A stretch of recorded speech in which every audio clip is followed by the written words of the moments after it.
It seems as 2016 has actually come and passed, and holy shit, what a year for gaming, man.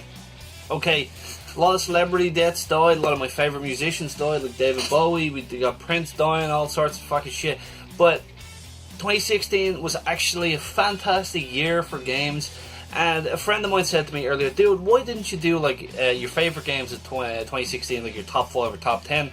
So I can't really think of, you know, what would be in my top lists, because there was a lot of absolutely incredible games that deserve to be up there on that list. So in no particular order, I'm going to give out a couple of games that really stood out to me this year, and most of these are actually going to be on the PlayStation 4, as I haven't really touched my Xbox in a while. I haven't played Gears of War 4, I haven't played like most of the games on there, and handhelds as well. I haven't really played much handheld games this year, so they won't be on this list if you're looking to quench that Pokemon thirst, or you know, anything else that came out on handheld.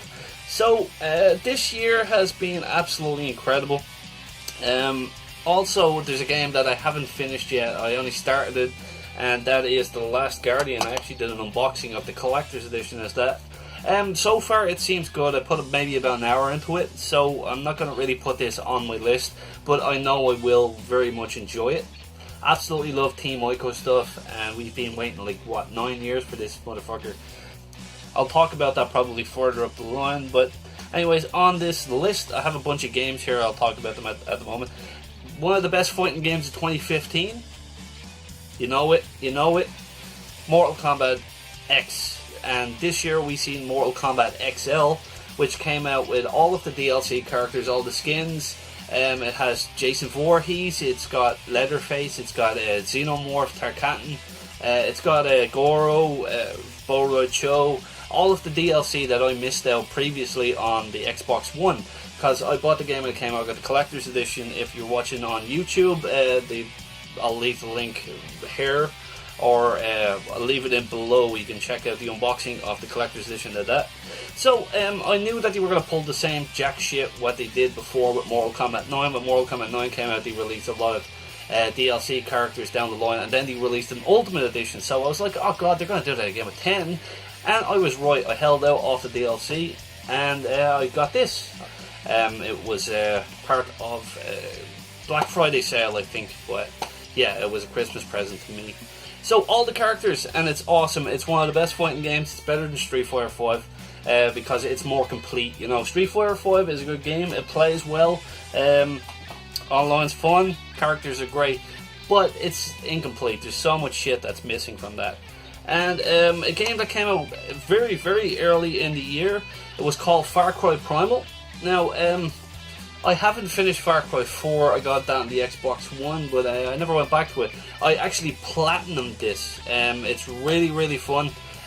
Really enjoyed it. It's set like back BC, it's like 10,000 BC, where there's like woolly mammoths, there's saber-tooths, there's a lot of shit. You go hunting, hunting down all the animals, getting their skin, crafting new weapons, and you're fighting against all of these other tribes, and there's like cannibal tribes, and it's really good. No guns, nothing like that, but you can train animals, and you can kind of talk to animals and jockey them around, like, so you can get like a saber tooth and a friendly bear that's going around whooping the shit out of other enemies and sparing people, like fucking absolutely impaling them with spears, and it's awesome. If you haven't tried it, it's completely different to your Far Cry games, but it's awesome. I loved it. I put a lot of time into that. Next one on my list, for a multiplayer game, I only got it recently.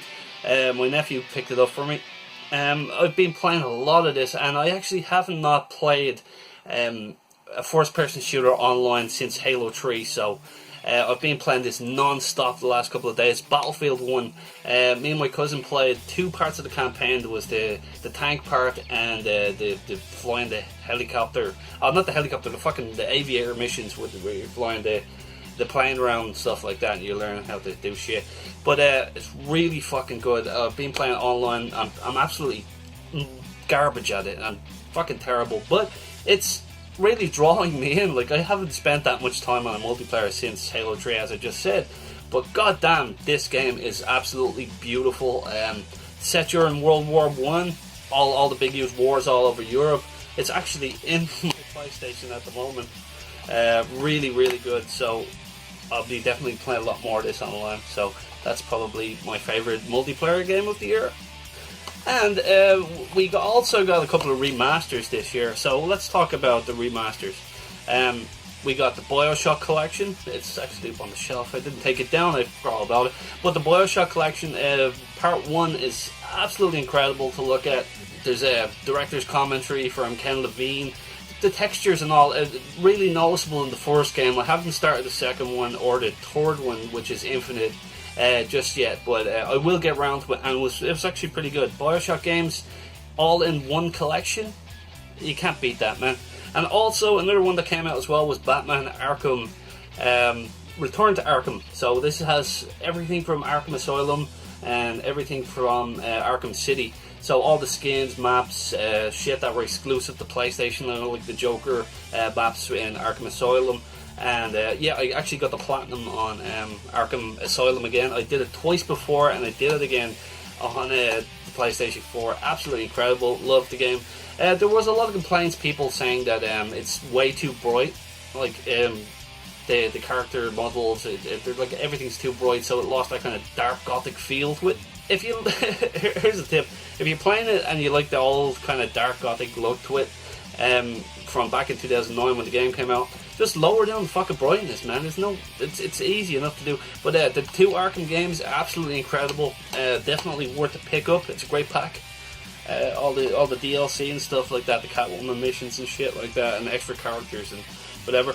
And last year we seen a game that came out exclusively, a timed exclusive on Xbox One, which was Rise of the Tomb Raider. But this is the 20th year celebration, which came out in 2016, and it came with a lot of awesome extra shit on it as well. So it came with the main game, kind of remastered and stuff like that. In a way, it has the Baba Yaga missions where like you're going hunting down this old Russian myth of like a witch in the woods. Really, really cool. It has a new co-op experience. It has VR support. It has Croft Manor, where you just explore in like the Croft Manor and find out a lot more about Lara's history, your father, and a lot of other awesome shit. So it's really, really good little set. It's like a book. It's really cool. Definitely worth a pick up. I spent a lot of time on this game as well. So now we're narrowing it down to my top 3. They would be basically my top 3. These games really, really stood out to me, and I absolutely loved the shit out of them. Spent a lot of time with them. First one I'll talk about is Dark Souls 3. This game came out fucking absolutely incredible.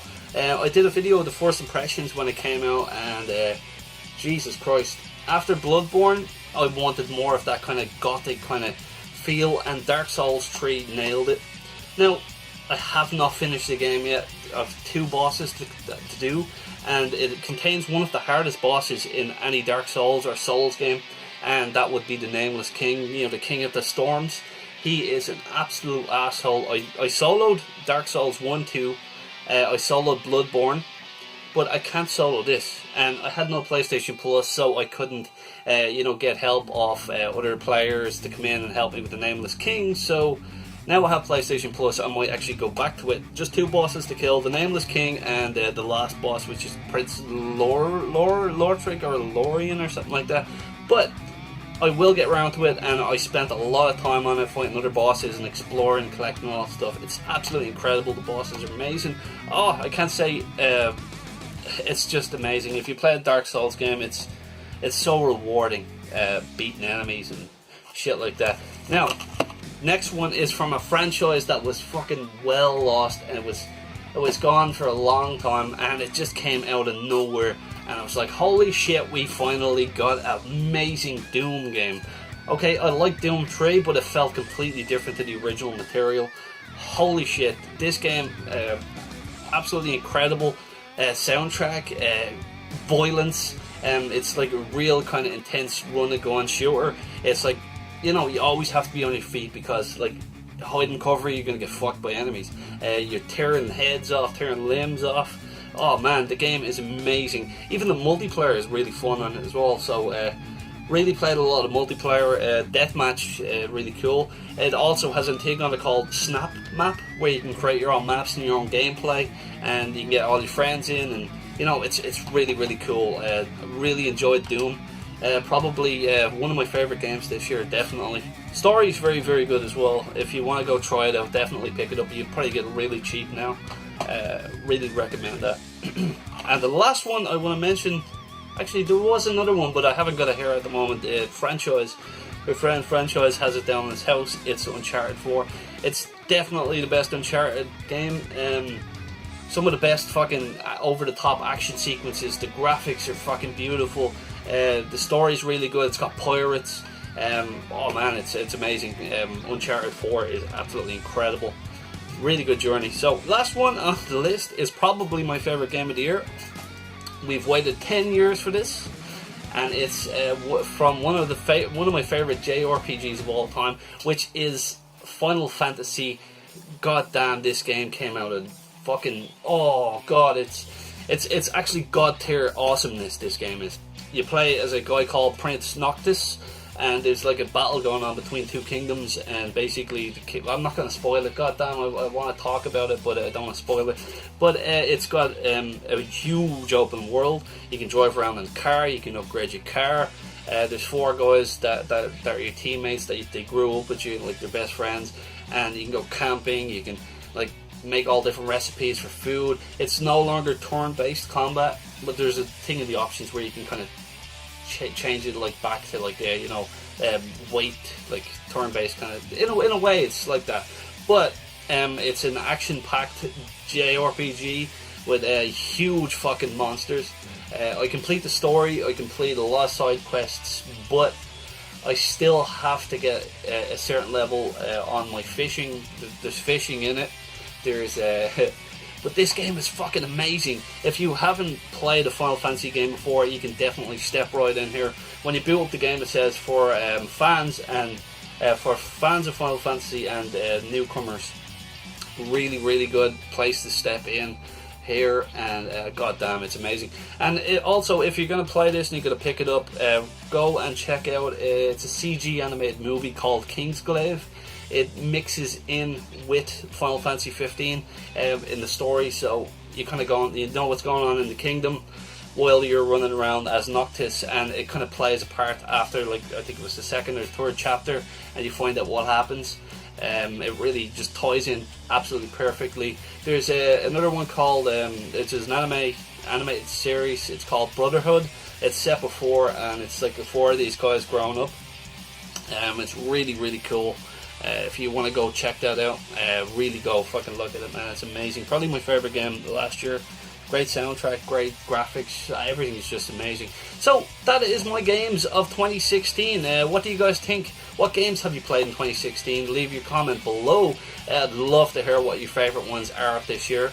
I would have liked to try a lot more games, but sadly, you know, money and time as well, so PlayStation 4 has been my shit. I bled my shit into it. So thanks for watching and listening to me ramble. As always, guys, leave a comment below, subscribe, upvote if you're watching this on VidMe, and as always, keep it power.